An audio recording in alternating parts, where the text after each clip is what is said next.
What up, racer? ItsJerone here, and welcome back to another F1 2021 League Racing video for Apex Online Racing. And today we're here for the 5th round of the season, and we're here at Canada. A really interesting track, also a really difficult track, but it usually provides excitement. Now, before you watch this video, I would highly recommend you watch the previous one around Imola, because it was a very interesting race, a lot of controversy. And you'll be spoiled in a couple of seconds if you don't click away now. So, if we look at the standings here, these are not the correct standings, because afterwards a couple of disqualifications took place, because Gabs and Pasty started on the wrong tire. And also Guigs received in total 10 seconds of time penalties for 2 resets to track. There was even more controversy around that, but in the end he finished in P7, so these standings are not entirely correct. I thought I had made a capture in between, but apparently I didn't. So at this moment in time I have a 9 points lead to Guigs, and then the next challenger is Solid Ninja on 40 points, I believe. Now let's head into qualifying for Canada, and you can see Andre Ivan has put his car into the wall early on in qualifying. Now, I didn't go out the first half of qualifying. That's because I wanted to save both a set of mediums and a set of softs for the race. If you're eagle-eyed, then you might have seen that we will start on wet tires, then shift to inters, and it will be dry towards the end of the race. So it's always a bit difficult to judge when the crossover periods will happen.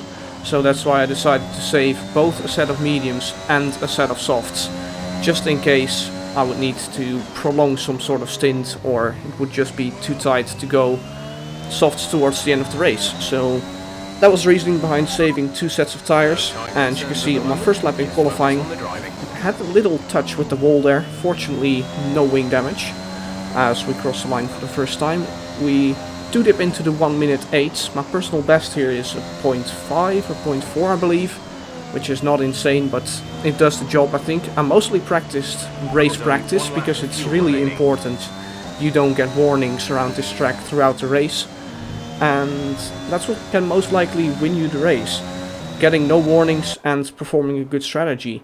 Now, in terms of strategy, it most likely is a 2-stop. You can do a 2-stop, but especially also in these wet conditions, it will be very interesting to see who decides to go for which strategy.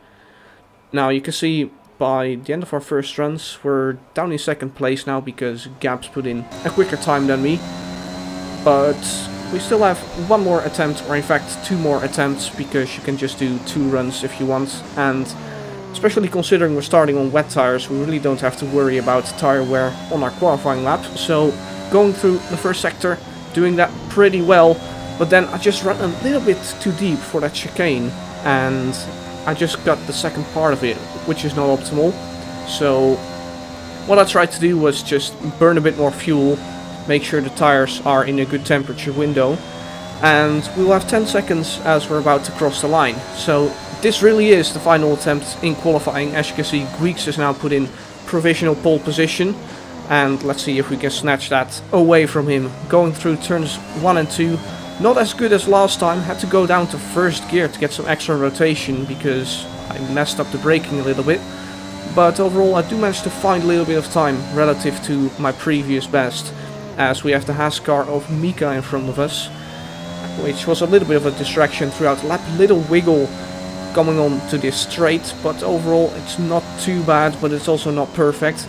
Then very fast chicane. Make sure you cut the inside a little bit to get on the power as early as possible. Stay on the left hand side here, brake just at the 100 meter board. You don't want to overcook this hairpin, otherwise you will lose a lot of time. And I managed to find very solid traction out of the hairpin, and actually at this moment in time it's probably a blessing that the Haskar Mika is right in front of us. Look at that delta in the top left. We're just finding time due to that slipstream. But then the final chicane, do we hit the wall of champions? No, but it was a really slow run through the final chicane. Overall improved by a 10th. Is it enough? Yes, it is enough. It's a 1 minute 8.7, and it is good enough for pole position. So yeah, pretty good I would say. It's not a perfect lap, not by any stretch of imagination, but I guess the lap did the job, just like so often in this league so far. I've not put in perfect qualifying laps, but the laps are just about good enough to do the job. and it's Gweeks in second place, then it's Gabs in P3, and not entirely sure who's P4 and P5 anymore. But you can see here, someone immediately pressed ready when the strategy screen came up, and I was thinking about the Jarno Opmeer strategy, and what I'm referring to here is the F1 Esports China race, where he was the only one to gamble on intermediate tires in wet conditions because he knew it would dry up quickly. That's what I was thinking about here, and we're actually going for it. We're going for intermediate tires. The strategy screen says it would only be 3 seconds slower than starting on the wets, so I thought it was worth to just take this gamble. At the end of the day, we're here for fun, so you know what? Let's just go for it. I had this strategy in mind. I thought, let's just try and execute this. If this works out, we can save a pit stop. Now, early on, most likely will be really slow, and some wet runners will most certainly pass us, but we'll just save time by having to do one less pit stop. So it could be a really interesting strategy. As you can see here, by the end of the formation lap, the conditions actually look pretty good. I could warm up the tires really well, and I actually felt confident that there was enough grip out there for the inters to work. Now, it would be tough, of course, to keep it out of the wall and to navigate all the drivers around me, but I really thought this strategy could work. But unfortunately, Gabs are disconnected in qualifying, and you could also see a couple of moments ago that Gabs was not in lobby. I think Sneaky actually hit his car on the formation lap, and you can also see here, after waiting very long on the grid, the game did decide to fix itself, but then it was still Gabs who was not able to join the session. You can actually see he left the session there, but still the game didn't fix itself, so unfortunately we won't have these exact conditions for the race, as, well, everyone was leaving here, and the game actually did decide to fix itself, which actually, that was quite a funny start, you know. I was just facing the wall. I know it's an ideal line to cover off second place, but yeah, that was sort of funny. As you can see, didn't have as much grip as the wet runner of Gweeks there, but I really thought that strategy could have worked. But as you can see now, as we have restarted the lobby, and we have, of course, made sure we would go from wets to inters to dries. But you can see, we have thunderstorm icons again, so second time I've seen this, and within a very short period of time, as I just showed my setup as well there. So it means I can't do the strategy I intended anymore, and we're just going to start on wets because it will stay wet for a very long time.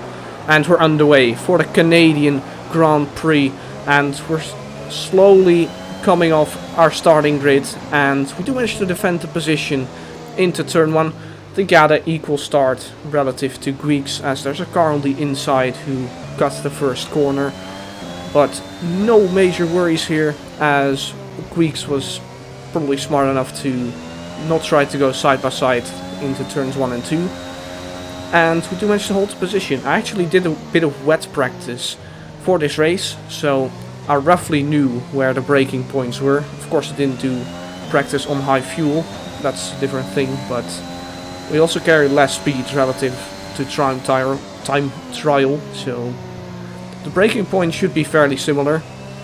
Of course, conditions can differ a little bit, but you can see we've already pulled a second to Gweeks, and I'm not sure what happened behind in P3, 4 and 5, but we already have a 4-second gap to Tash, or in fact now my teammate Ralph is going side by side with Tash, heading into the hairpin. My teammate once again with a really strong start, or a really strong opening lap, managed to get 4 positions I think. She went from P7 to P3 I believe, and in the end also managed to get the move done on Tash. Now you can see Pedro out of the session, and that's already the first safety car of this race.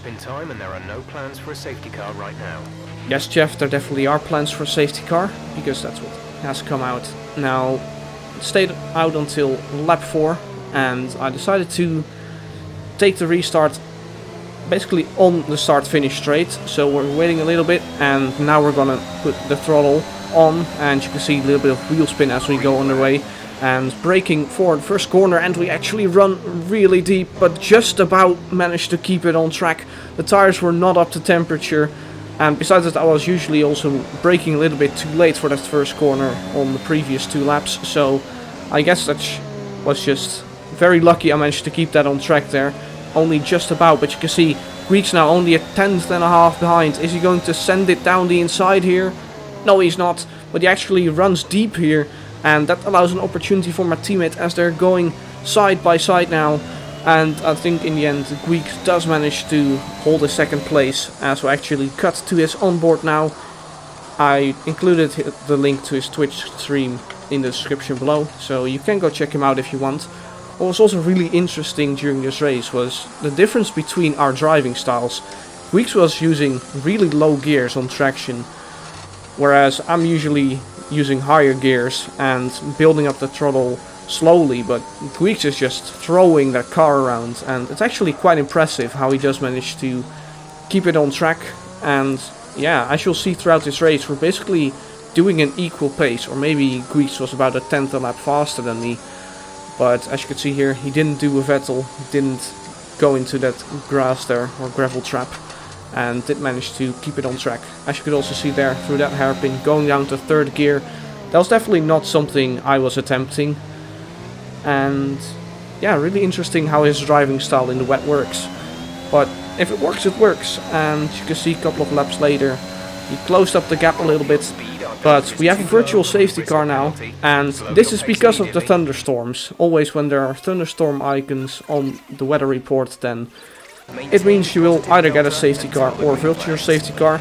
Now this time we have a virtual one as we get underway again, and didn't time that perfectly, but good enough. And I actually think I gained a bit of time on Greeks there under that virtual safety car period. Now we'll skip on a couple of laps, and the rain is getting lighter now, but it's going to take a while for the track to dry out. Full wets seem to be the fastest tyre for now. So you can quite clearly hear the track is drying up, and you can also visually see that.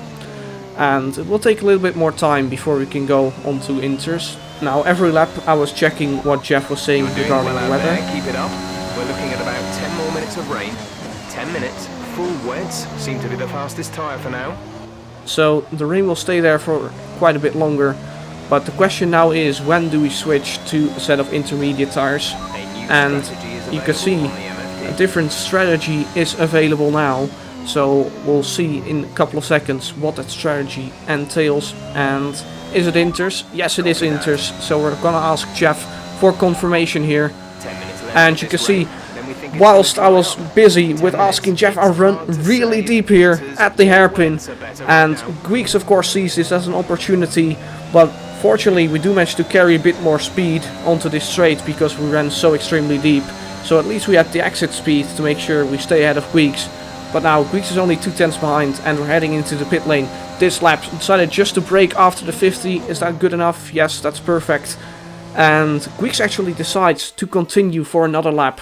My teammate also decides to come in with me, as well as, well, basically everyone. The only other driver who decided to stay out on wets are Tash and Pasty. I believe basically everyone else came in for a set of inters on this lap. Or maybe some people even further down the field also decided to continue on wets, but can't really see that anymore. Now, this was my first warning of the race here, on lap number 15, and I was really impressed with this because during my practice runs, the best run I did was 7 warnings. That was in dry conditions, but it was not very promising heading into this race that, you know, your best run so far was with a 6-second time penalty. But you can quite clearly see throughout this lap, our delta on our dashboard is basically green and becoming more green through every corner. So quite clearly the intermediates are working in these conditions. And you can also visually see we're gaining time because we're closing up to Tash in front of us, who undoubtedly will come into the pit lane this lap. But it also means that most certainly we will make the undercut work on Greeks. So heading through the final chicane now, you can see also there braking a bit too early, but that's because the reference points have now shifted relative to the braking points you were using on wet tires. So you can also see, if we didn't have enough confirmation yet, that intermediates are the best tire right now, a fastest lap of the race. So we definitely make the undercut work on Greeks, and you can see now on the top left, he is 5 seconds behind me, so we gained 4.5 seconds with that undercut. So you can quite clearly see we chose the right lap to come into the pit lane by asking Jeff every single lap what the best strategy was. Always when he says that wets and inters are equally fast, then it usually means that intermediate tires are quicker. So just always go onto inters when he says that. Now, all of a sudden, without any apparent reason, there seems to be a safety car, and this is quite an awkward moment because you can quite clearly see it's still wet, and Jeff literally a couple of seconds ago said that intermediates are still faster, but the track is drying up and no more rain is expected. So we're going on to a set of softs. We're taking the gamble here as we actually nearly put it into the pit wall there, as the slick tires are not really working in these conditions yet. But what we're hoping for is that throughout the next couple of laps, whilst driving behind the safety car, it will dry up enough and the slicks will get into the operating window. Now you can also see Gweeks accidentally put on a set of hard tires and decided to immediately come into the pit lane again for a pair of softs. For a little moment I thought that may have been a strategic thing to save one lap of tire wear, but it really was an accident, and he also lost 2 positions with it. Fortunately for him, the field was spread out quite significantly throughout the intermediate period, so he had enough space on track to make another pit stop and only drop 2 places. Now, I was actually hoping that the safety car would come in a lap later, because some people were still catching the safety car, but that didn't happen, and my tires were still freezing cold, so that's why we're warming up the tires relatively aggressively here. And this time I decided to go before the chicane, and we get underway in dry conditions now, and you can just immediately see going through that chicane. It was very, very tentative because, well, we're not used to going this quickly anymore, so we have to reset our muscle memory and make sure we make it towards the end of the race. Now my teammate has a 3-second time penalty, Gaps has a 3-second time penalty, I'm still only on 1 warning, and we do have track position for the last 7 laps now. And basically I was in communication with my teammate here, and because we immediately saw that we had pulled a 1-second gap on the restart to Tash, we decided to work together, and I'll just drain my battery and we'll collectively try to pull out of DRS. Now, a couple of laps later you can see everyone has now picked up a 3-second time penalty within the top 5 except me. So doing a really good job there, as Gweeks just overtook Tash for 3rd place in the race, and this is why Tash running a bit into the wall of champions, actually picking up damage because of that, and Gweeks managed to slip down the inside heading into turn 1. So Gweeks now back into 3rd place in the race and equal on time penalties with my teammate. So working together here, and a couple of laps later you can see Gweeks has picked up a 6-second time penalty as well now. And this is what I mean, it's really difficult in these conditions to make sure you drive cleanly without any warnings. And as I said, we're working together with my teammate, so because I was out of battery, decided to let my teammate go for this lap. And yeah, to be fair, I was really proud of myself that I really managed to get 1 warning this entire race. We're still on 1 warning, teammate on 6 seconds. Possibly, well, we did discuss, my teammate could push me into a mistake if she really wanted to and try to go that way, but we actually decided to work together and just try to secure 2nd place for her. So that's what we did, and on this final lap my teammate basically letting me pass here. And yeah, I have to say, this was a really, really strong race by me. Only picking up 1 warning, making no significant mistakes. Well, maybe at the end of my wet stint that was a mistake, but other than that, a very clean drive, and not necessarily the Jarno Opmeer strat I was looking for, but this was Jarno Opmeer dominance, and I'll take that as well, if you can call that a strategy. So actually, I'm using his character in game as well, quite funny, but yeah, I have to say, this was a really strong race by me. Really enjoyed it as well. Finally having an on-track battle with Gweeks, who was basically within 2 or 3 seconds the entire race, until he made that strategic error switching to a set of hards by accident. And in the end he did manage to recover to P4, but it was not enough because he picked up a 6-second time penalty. So It's Gaps in third place. GG's to him as well. I think he also drove a pretty clean race. And as you can see here, no warnings for me. Really proud of that, as my best race was with 7 warnings. Or my best practice race was with 7 warnings. So we're extending our championship lead significantly here. And next race will be around Saudi Arabia at Jeddah, which is a really difficult track and most likely won't have a lot of time to practice for that race. Make sure you check out that race as well when it comes online, and the best way to do that is subscribing to the channel, because then you won't miss the video. If you did enjoy this one, leaving a like would be appreciated, and I'll see you for the next video. Bye bye.